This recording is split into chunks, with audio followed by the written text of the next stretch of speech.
Hello everyone, చూస్తున్నారండి. ఇప్పుడు మనం షాంఘై మార్కెట్లో ఉన్నాం. చైనా దేశంలోని షాంఘై నగరంలో ఉన్నాం కదా.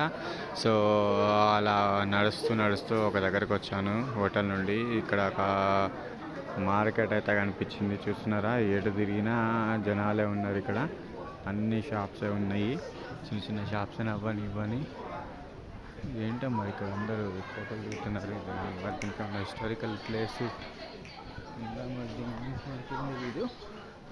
సో చూస్తున్నారా, అన్ని రకరకాల బీడ్స్, ఇవి అమ్మేసాం షాపులు, అవి అన్నీ A to Z షాప్స్ ఉన్నాయండి. ఇక్కడ అది ఇదని కాదు. ఇక్కడ చూస్తున్నారా, లైక్, షేర్, సబ్స్క్రైబ్. సో ఇక్కడ చాలామంది అంటే చాలామంది జనాలు ఉన్నారు. మరి ఇక్కడ నాకు తెలియదు కానీ ఇక్కడ ఏముందని ఫోటోలు దిగుతున్నారు.